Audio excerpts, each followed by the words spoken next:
minisitiri ubishinzwe kwirirwa bisubiriza hano yabyumvise nibwira ko ubwo ibirimo byumvikana akwiye kubikurikirana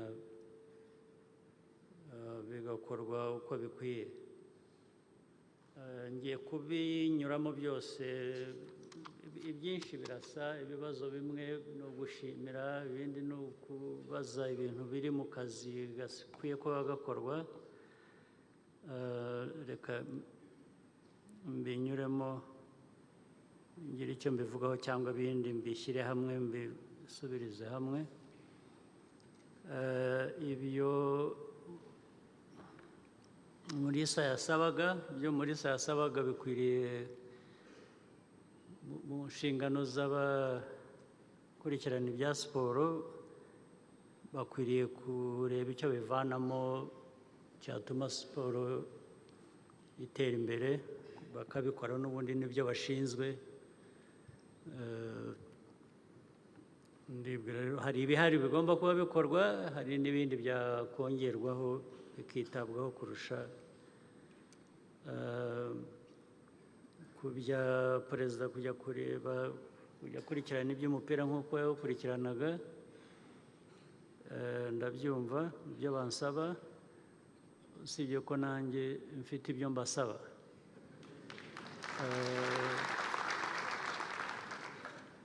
hari ubwo nabikurikiranaga nyine cyatumye kenshi ngabanya kujyayo nibo byaturutseho kuko hari ibintu wabonaga bidahindura imico n'imyumvire y'ukuntu abantu bakwiye kuba bakurikirana ibintu by'imikino by'amarushanwa bigenda bikajyamo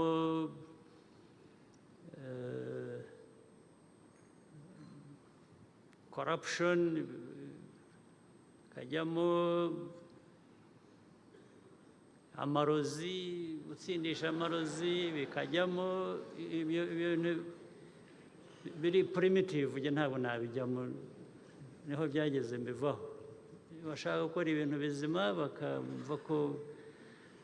siporo ikwiye gukorwa ibyo nanabibwiye na minisitiri wa siporo ibintu nka biriya ntabwo bakwiye kuba babyihanganira ntabwo ni nk'ubuzima bundi kandi bwo mu gihugu bw'ibyo dukora ikwiye kuba bikorwa birazwi uko bikorwa birazwi kujya mu bintu bindi bidafite ishingiro bitugabanyiriza uko dukwiye kuba turebwa mu mikorere n'agaciro ntabwo bikwiriye kuba nicyo cyatumye ngeraho simbijyemo kuko nta kundi igihe najyaga kubigenza ntabwo najyaga guha amabwiriza aba siporo abakina umupira cyangwa uko bawukina ntabwo iyo ari inshingano yanjye ariko aho ibintu bigenda neza gufasha hari uburyo bwa leta bubishinzwe bufasha hari noneho n'abantu ku giti cyabo bashobora kubyunganira kuko nkunda siporo zitandukanye nicyo cyatumaga njyewe ku giti cyanjye nkabikurikirana ariko ku giti cyanjye ntabwo nakwishimira ibintu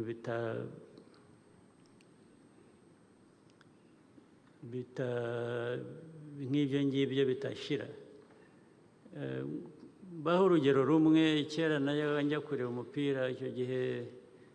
ndibuka leta ibihozagara niwe wari minisita wa siporo njya kureba umupira hari hagiye kuba amarushanwa hari umukoci wavaga ngira ngo mu Eastern Europe one of the countries yageze aho nigeze no kumubona yigisha itimu ya Ghana national team icyo gihe niwe wari uri hano yigisha itimu yacu njya kubareba mu biganiro abantu bavuga ibyo bashaka kuvuga hanyuma uwo koci ageze aho nawe mu ijambo rye yasabye aravuga ati mfite ikintu kimwe nshaka kubabwira kandi mu magambo make ati ikibazo kiri hano yarasezeraga yaravuga ati ntabwo mwantumiye kwigisha iyi timu murampemba atari ko ntabwo nshaka kujya mpembwa ntwara amafaranga menshi y'ubusa ati kuko nta kazi mfite ati asezera aravuga ati icyo mvuga ati nuko hano utureba iyi timu y'umupira w'amaguru nanjye koci hari n'iki ati uko tureba uko tungana ubu twese turi ba koci icyo ashaka kuvuga aravuga ngo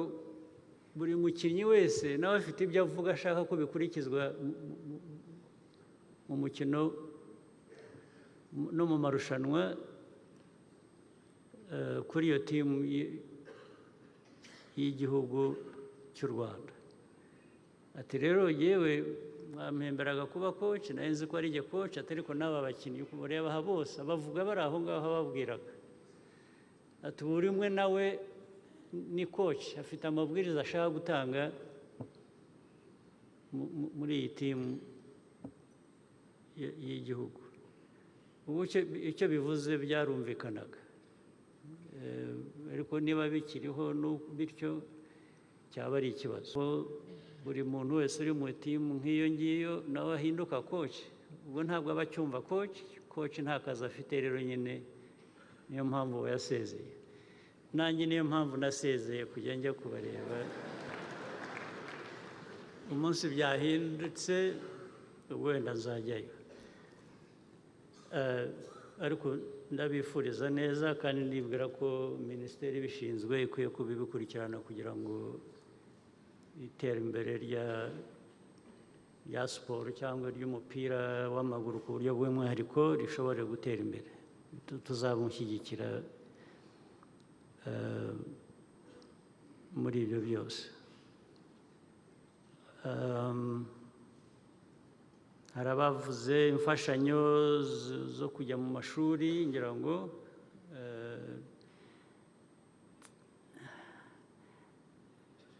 usibye ko imvugo numvise atari nziza kuko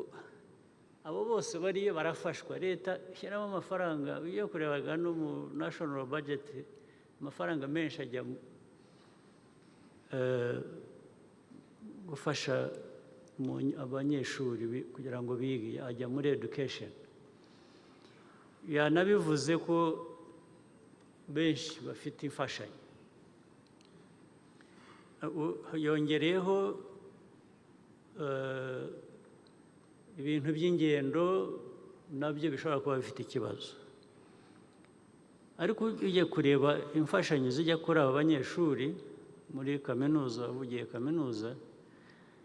zo ni nyinshi leta ibyo ifite byose irabitanga erega leta ntabwo government does not have unlimited resources nobody has unlimited resources resources dufite dusaranganya mu bintu byose bikenewe gukorwa na leta zifite aho zigarukira buri kantu kose rero kugira ngo leta ishobore kugakurikirana ikishyurire igatangira imfashanyo urumva ko ari ibintu biba bigoranye n'abanyeshuri nyine kuba bashyiraho akabo nta gitangaza sinzi ko ari mu Rwanda gusa no kuba ariko uwabivugaga we sinzi niba ubuzimazi bwo mu gihugu hano cyangwa bwo mu bindi bihugu ubwo ari bwo umunyeshuri wiga yabona umwanya akajya gukora akazi ngo agire icyo abona ajya guteka akajya gutwara amakamyo kugira ngo agire icyo yuzuzaho ngira ngo birakorwa ku isi hose turabizi kubera ko nta umuntu wafashwa ngo buri kintu cyose nasitara babe bari hafi kumuvuza kugira ngo yagira ati buri kantu kose ntabwo byakunda nabo rero abanyeshuri ndibwira ko abashinzwe minisiteri y'uburezi bari hano babyumva imfashanyo zihabwa abo banyeshuri bazi uko zingana bazi aho zigarukira bazi iyo bigeze aho rero ushyiramo priorities ibyangombwa ni ibihe byihutirwa kugira ngo abe ari byo abantu bitaho cyane ibindi ni uko abantu bakomeze bagerageze uko bishoboka hagati y'abanyeshuri na minisiteri ibishinzwe ubwo baziga ibyo byihutirwa kugira ngo ibishoboka bikorwe ibidashoboka ari umunyeshuri abibone ari na minisiteri nayo ibi bisobanura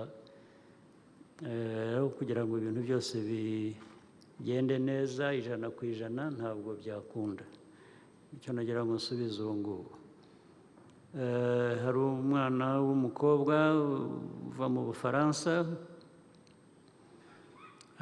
wavugaga ibintu by'abantu ukuntu bakwiye kwitabira kugira icyo bakora ku bijyanye n'ipfobya rya jenoside n'ibindi ngira ngo ibitekerezo bye byumvikanye ni bizima ubwo yakanguye abandi bagenzi be natwe twese buri wese ufite icyo ashobora gukora akwiye kugikora ahari ibitaro bikenewe mu bice birimo na za Ngororero wavugaga vraiment ubwo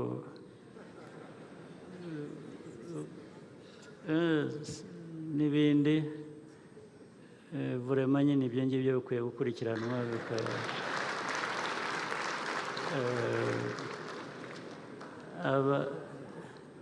abashinzwe izo za minisiteri nabyo mugerageze murebe impamvu koko ibitaro byaba bidahari kandi bikenewe kandi twifuza kubishyira ahantu hose ahangaha muharebe n'ahandi byaba bitari bishoboka kandi bijye mu ngamba zishoboka BDF wa Rutsiro BDF ubwo nabyo abazishinzwe minisiteri ibishinzwe bikurikirane irebe ukuntu ibyakosorwa byakosorwa cyangwa ibyakorwa bitakorwaga bya kwihutishwa nabyo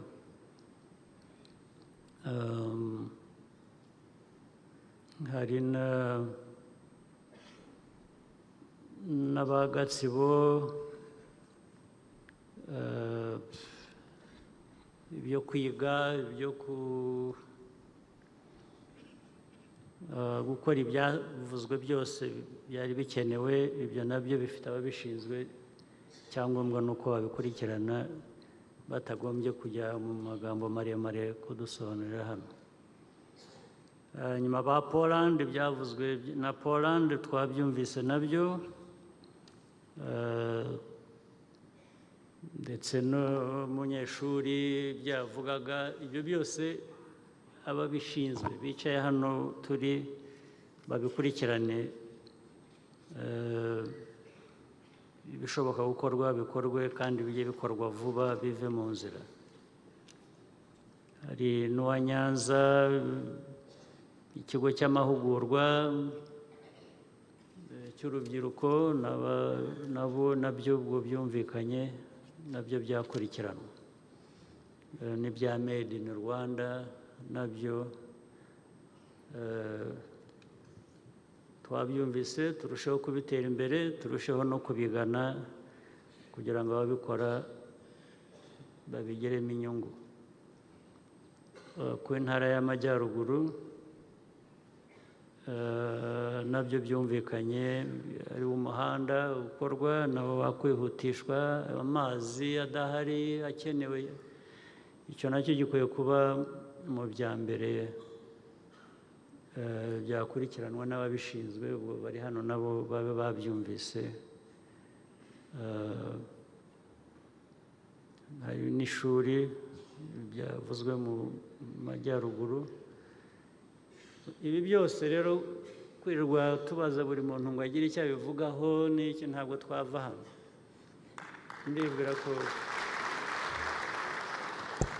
Ndibwira ko byumvikanye, n'ababishinzwe bose bari hano. Icyo gihe ahubwo abafite ibyo bavuze hano bikwiye kuba bikurikiranwa. Nyuma y'igihe gito niba bidakurikiranwe babona nta ntambwe iterwa cyangwa nta bisobanuro bitangwa, icyo bazakora ni ukubitumenyesha, bakavuga ngo bya bindi twavuze mu mushyikirano, ukavuga ko hari ababishinzwe babyumva, tubimenye ko bitakurikiranwe, ubwo tuzakurikirana abari bakwiye kubikurikirana babisobanura. Reka ariko ngire icyo mvuga ku ijambo babanje gutanga, ukariha Dr. Senite, ufite ibintu byumvikanye yavugaga. Nagira ngo icya mbere mushimire ibyo yavuze bisobanutse ndetse bijyanye n'umurongo twese dusubiramo w'ibikorwa, bikwiye kuba bikorwa, birimo kuzarira, ibishoboka gukorwa bigakorwa, bidashoboka ubwo tugashaka uburyo bwatuma bikunda. Mu byo yakomeje kuvuga rwose hari ikintu yavuze nshaka gusubiramo kuko n'ubundi turakivuga kenshi.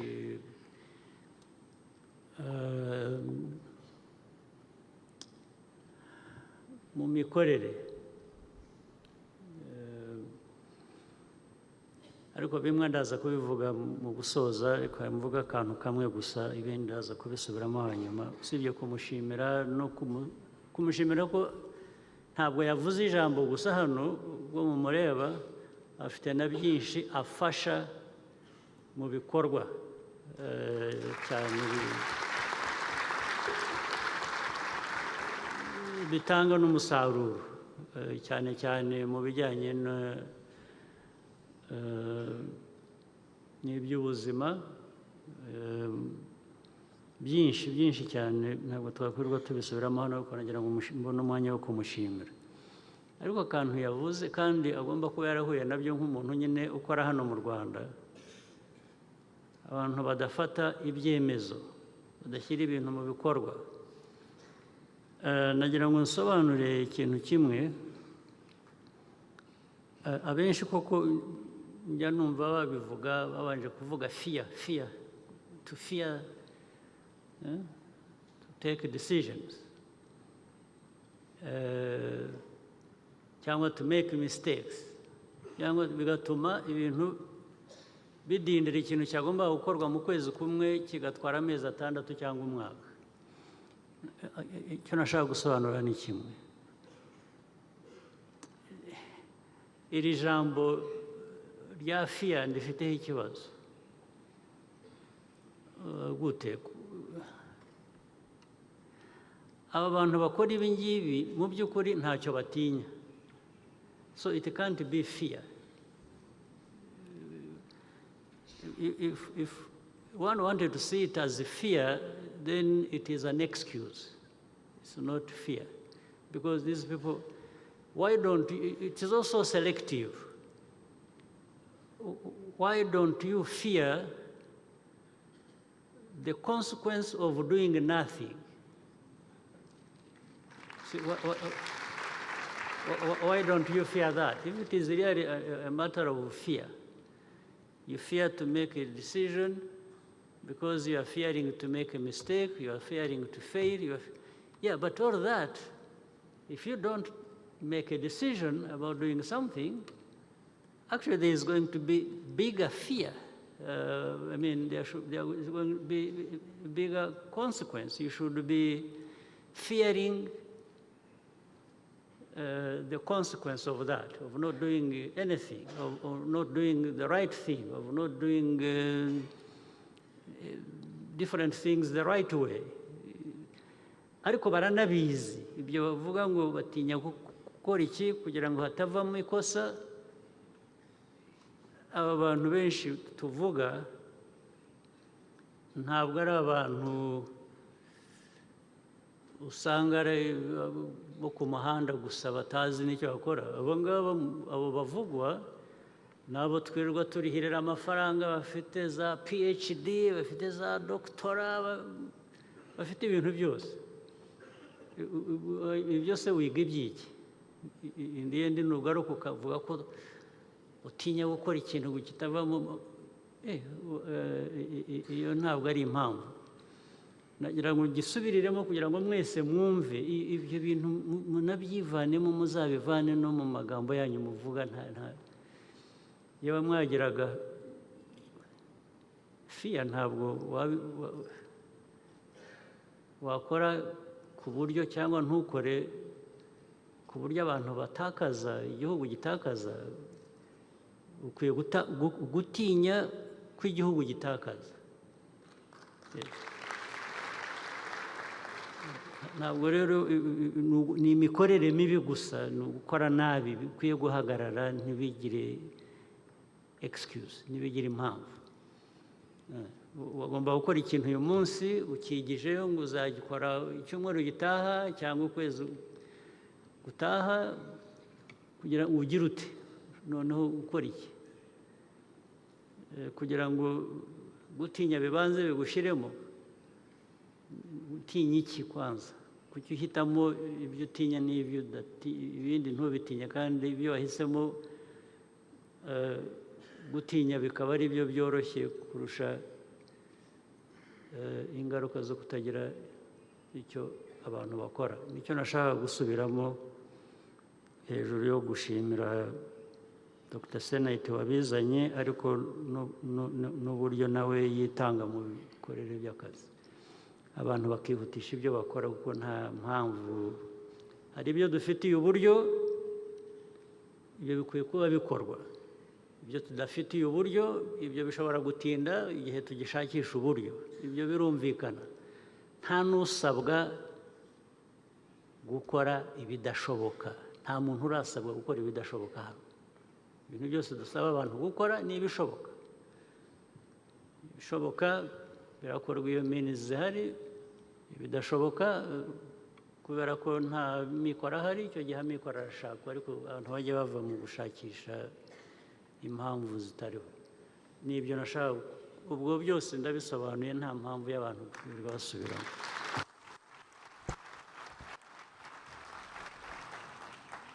Arakoze nyakubahwa Perezida wa Repubulika